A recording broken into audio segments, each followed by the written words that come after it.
श्रोतेहो नमस्कार. आकाशवाणी पुणे प्रादेशिक वृत्त विभाग सादर करीत आहे साप्ताहिक घडामोडींचा आढावा घेणारा कार्यक्रम वार्ताचित्र. वार्ताचित्रच्या आजच्या आवृत्तीत आपण ऐकणार आहात NCERT यांच्या वतीनं पुण्यात राष्ट्रीय कला उत्सवाचं आयोजन, महाराष्ट्र शासनाच्या सांस्कृतिक कार्य विभाग तसंच महाराष्ट्र चित्रपट, रंगभूमी आणि सांस्कृतिक विकास महामंडळ यांच्या वतीनं अण्णाभाऊ साठे आंतरराष्ट्रीय चित्रपट महोत्सव, मुलांमधील सामाजिक जाणीवा विकसित करण्यासाठी सूर्यदत्त नॅशनल स्कूलमध्ये भव्य चित्रकला स्पर्धेचं आयोजन, राज्य शासन, केंद्र सरकार आणि क्रीडा मंत्रालय यांच्या पुढाकारानं Pune grand tour challenge cycling स्पर्धेचं आयोजन आणि रंगत संगत प्रतिष्ठानतर्फे कवयित्री प्राजक्ता पटवर्धन यांचा भाऊसाहेब पाटणकर स्मृती पुरस्कारानं गौरव.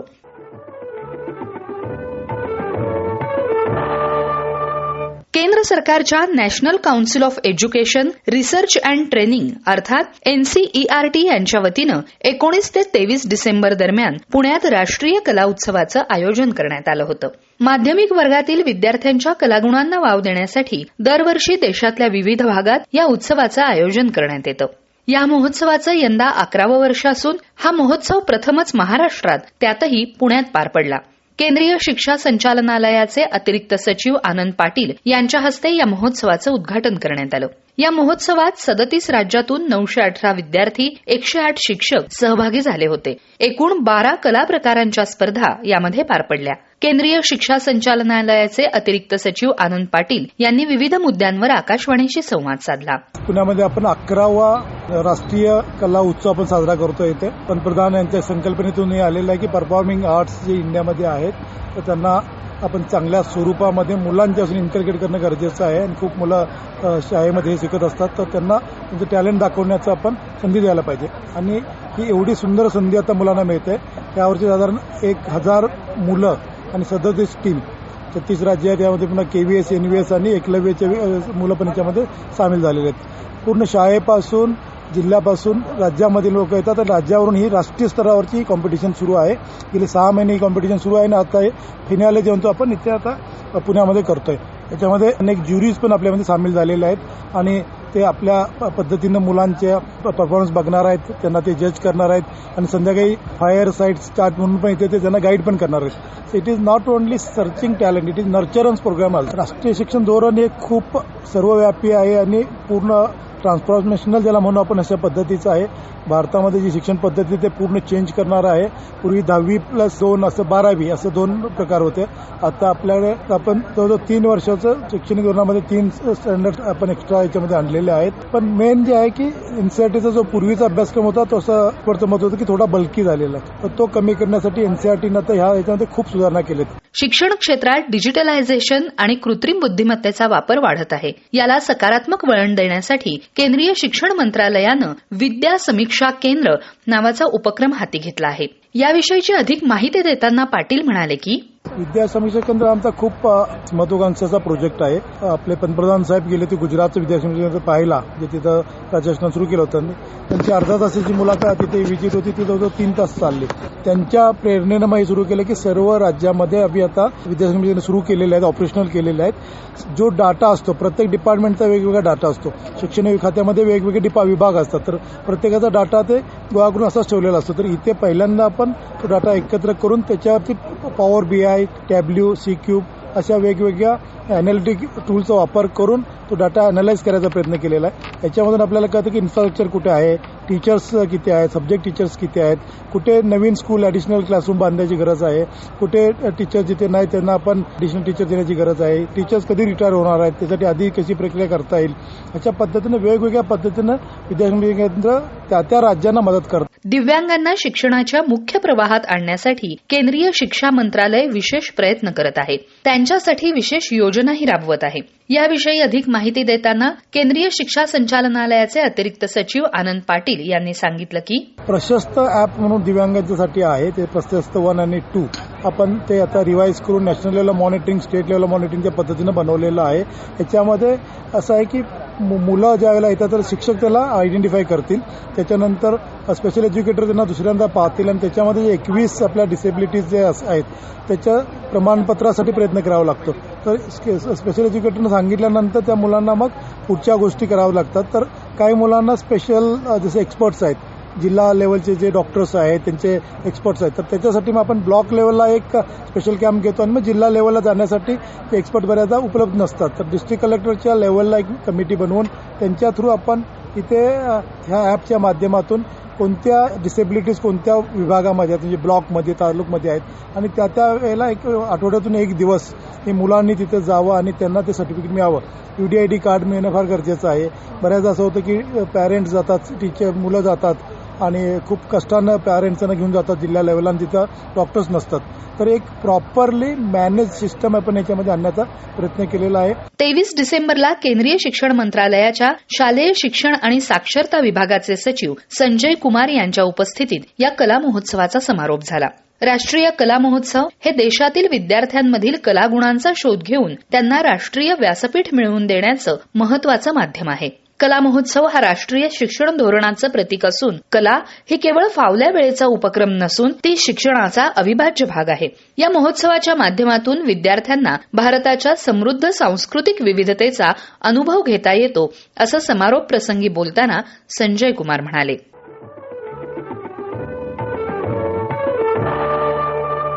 महाराष्ट्र शासनाच्या सांस्कृतिक कार्य विभाग तसंच महाराष्ट्र चित्रपट, रंगभूमी आणि सांस्कृतिक विकास महामंडळ यांच्या सहकार्यानं अण्णाभाऊ साठे आंतरराष्ट्रीय चित्रपट महोत्सव समिती आणि निर्मिती मीडिया सोल्युशन्स यांच्या वतीनं लोकशाहीर अण्णाभाऊ साठे यांच्या विचारांना आणि संघर्षशील साहित्याला समर्पित असलेल्या लोकशाहीर अण्णाभाऊ साठे आंतरराष्ट्रीय चित्रपट महोत्सवाचं नुकतंच आयोजन करण्यात आलं होतं. या महोत्सवाचं उद्घाटन ज्येष्ठ संपादक महावीर जोंधळे आणि ज्येष्ठ अभिनेते डॉक्टर मोहन आगाशे यांच्या हस्ते उत्साहात पार पडलं.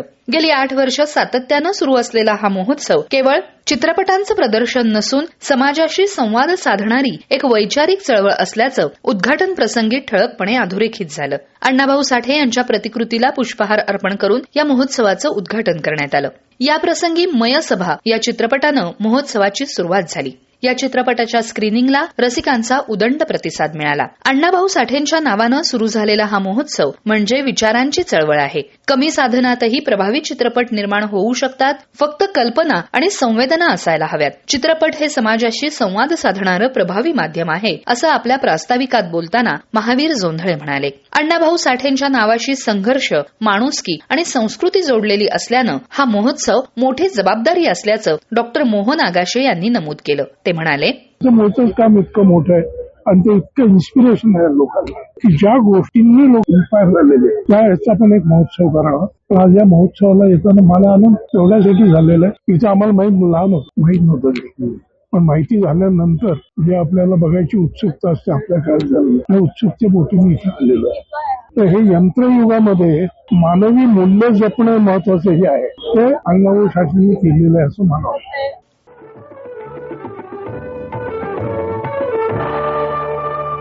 लहान वयातच मुलांच्या सर्जनशीलतेला वाव मिळावा, त्यांच्यात सामाजिक जाणीव विकसित व्हावी आणि विचारांना अभिव्यक्तीचं माध्यम मिळावं या उद्देशानं सूर्यदत्त नॅशनल स्कूलमध्ये भव्य चित्रकला स्पर्धेचं आयोजन नुकतंच करण्यात आलं होतं. या स्पर्धेत 4 वर्षांपासून ते 20 वर्षापर्यंतच्या विविध वयोगटातील मुलं-मुली मोठ्या उत्साहानं सहभागी झाले होते.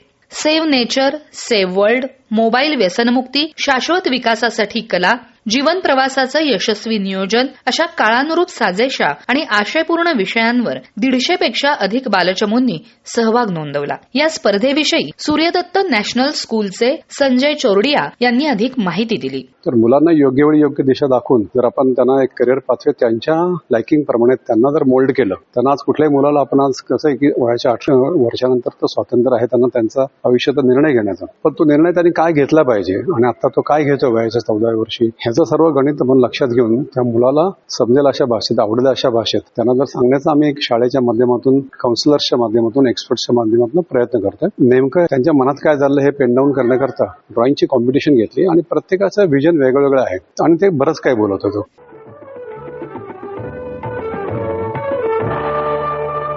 राज्य शासन, केंद्र सरकार आणि क्रीडा मंत्रालय यांच्या पुढाकारानं पुण्यात Pune grand tour challenge cycling स्पर्धा 19 ते 23 जानेवारी दरम्यान होणार आहे.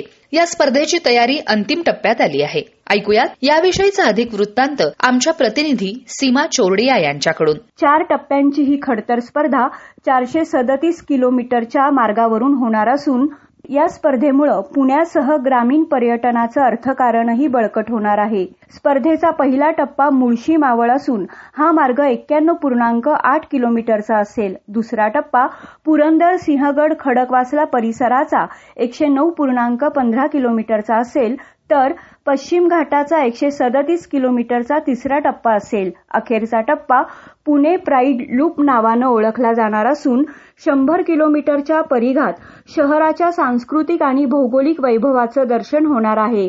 जागतिक सायकलिंग वार्षिक दिनदर्शिकेची सुरुवातही या स्पर्धेपासूनच होणार आहे. नववर्षाच्या प्रारंभीच होणारी ही स्पर्धा पुण्याच्याच नव्हे तर देशाच्या क्रीडा विश्वाला ऊर्जा देणारी ठरेल यात शंका नाही.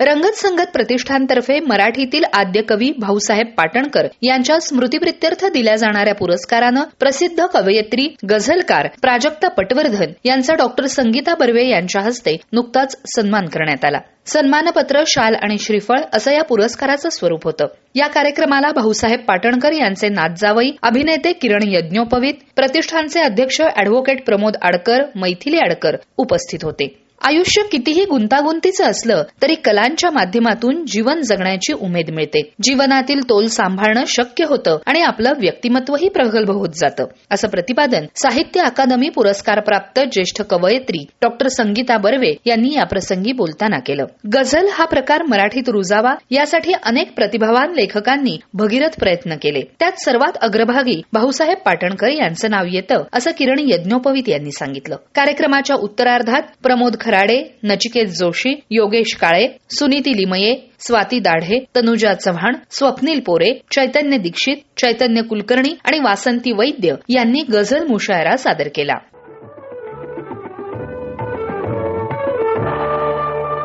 महाराष्ट्रीय कलोपासक आयोजित पुरुषोत्तम करंडक स्पर्धेच्या महाअंतिम फेरीत सर परशुरामभाऊ महाविद्यालयानं सादर केलेल्या आतल्या गाठी या एकांकिकेनं प्रथम क्रमांक पटकावत पुरुषोत्तम करंडकावर आपलं नाव कोरलं. संघास 5,001 रुपयांचं रोख पारितोषिक, प्रशस्तीपत्र आणि स्मृतिचिन्ह देण्यात आलं. तर सर्वोत्कृष्ट प्रायोगिक एकांकिकेसाठी असलेला कुमार जोशी करंडक रत्नागिरी इथल्या Finolex academy of management and टेक्नॉलॉजीनं सादर केलेल्या ठोंग्या या एकांकिकेला मिळाला. या संघाला रोख रुपये 4,001, प्रशस्तीपत्र आणि स्मृतिचिन्ह देण्यात आलं. सांघिक द्वितीय आलेल्या ग्वाही या एकांकिकेस श्रीराम करंडक, तर सांघिक तृतीय आलेल्या काही प्रॉब्लेम ये का या एकांकिकेस पंडित विद्याधर शास्त्री भिडे करंडक मिळाला. पुरुषोत्तम करंडक स्पर्धेची महाअंतिम फेरी 26 ते 28 डिसेंबर 2025 या कालावधीत भरतनाट्य मंदिर इथं आयोजित करण्यात आली होती. स्पर्धेत एकूण 17 संघांनी सादरीकरण केलं. ज्येष्ठ अभिनेते मोहन जोशी यांच्या हस्ते पारितोषिक वितरण समारंभ पार पडला.